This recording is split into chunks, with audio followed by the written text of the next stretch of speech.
Welcome to another episode of Watches and Wine. Today we're talking Tudor.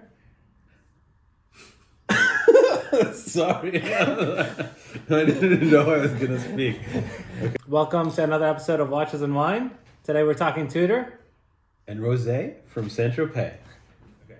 So today's wine is a rosé, and it is from Saint-Tropez. I guess from the province of Provence.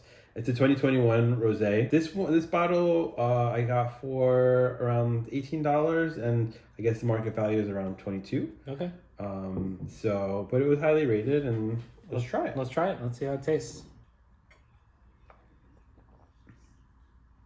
Right off the bat, I think it's like super dry.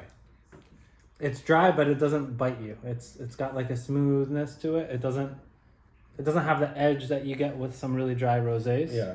You get a hint of fruitiness. The grape really comes through.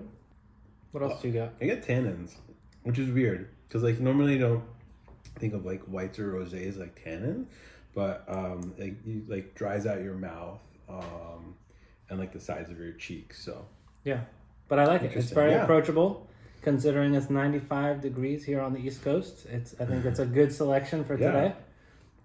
Excellent. I'm not gonna go with that. What are tannins? Tannins? What do you mean by tannins? Well, tannins is like the effect that the wine has, that kind of like you get that like it's like sucks out the saliva and you're like kind of flavor or like taste to it. It's mainly found in like red wines, big dry red wines. Not too much in like white or rosé or sparkling, but this one for some reason I to my palate, and again I'm no expert, but to my palate that's what it kind of tastes like. Yeah, like sometimes when it's too dry, it gets really sharp and kind of almost like stings at the end, where you don't get this at all. It actually like rounds out towards the finish. I get the dryness in the beginning, and then it rounds out nicely at the finish. Yeah, and maybe it's not very tannic, but maybe because it's so dry, it almost gives the appearance or the taste quality of like a tannic wine. Yeah. No, nice. I like it. Very good, especially for the price. Yeah. Success. So Tudor. So in 2023, Tudor has had 5 new additions to their collection. Some additions, some updates. Okay. So it's like a mix of both. You have the Black Bay Burgundy just came out. You have the Black Bay 54. The classic Black Bay, which comes in the smaller sizes, which is the 31, 36, 39, 41. There's an update to the GMT, and then there's also an update to the Tudor Royal. What do you want to start with? Whilst we pretend we're in Saint-Tropez, let's look at the Black Bay. For those of you who don't know, Michael has a red Tudor Black Bay. Mm-hmm. So this is an update to that. They put it on a Jubilee bracelet. Which I think is really interesting because, Jubilee, I love a Jubilee bracelet. And I think, it like harks back to the 1980s. That's what I associated with, like, kind of like Wolves of Wall Street. And so it's interesting to see it on a Black Bay because a Black Bay is like it's like a sports watch, right? It's like a Submariner. Yeah. And so to have like that striking combination of the Jubilee and the Black Bay, I think it's interesting. I haven't seen it. Yeah, I actually like the look. I think it looks really nice. I thought I wouldn't like it because the Jubilee is usually on like a classic watch, but it looks really good on the. Do you think it's a little 41. mismatched in terms of like formality of the Jubilee and then the face of the Black Bay? I want to say no because of the way they brushed it. They have like some polished parts of the Jubilee and the rest are brushed, which match the case, which I think is really nice. It's a nice touch, so it helps it blend in more. It feels more at home. And then they also made a couple of changes to the bezel. The bezel ridges are slightly more noticeable. Okay. And then the crown is also different, which they put a nice edge to the crown.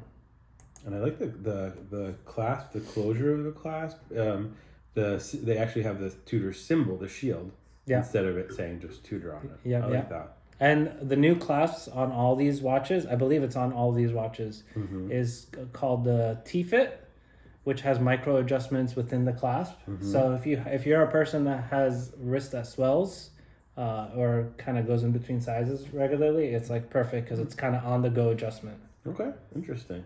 What do you think of the crown? I love it. It's still got that classic rose on it. Okay. And I like that it's got teeth. It's not as smooth as the current black base. It has a little bit more texture to it. So when you're adjusting, it feels more like almost the bezel would. Got it. I like it. I mean, I like it. Do I think it's a huge difference? No, but I mean, because the thing that strikes me the most of the watch is the bracelet, but it's a nice touch. I do like that. And they call this burgundy, not red? It's burgundy. Black Bay burgundy. She looks red to me. The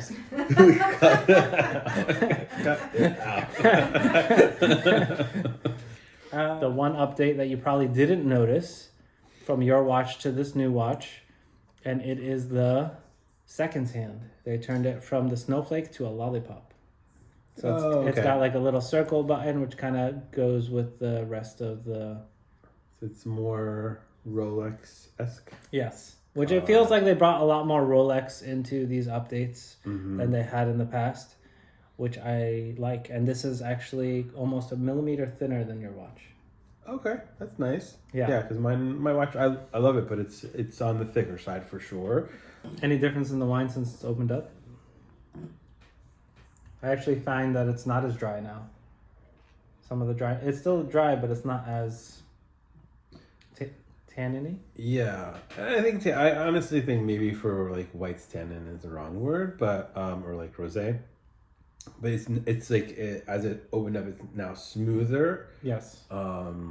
It was like, I wouldn't say it's like sharp, but there was something about it that was a little. It smelled almost like cheese-like. Cheese. Yeah, which I don't think is like a good descriptor for wine, but. Now that it's opened up, yeah, I get a little of that cheese now that you mention it.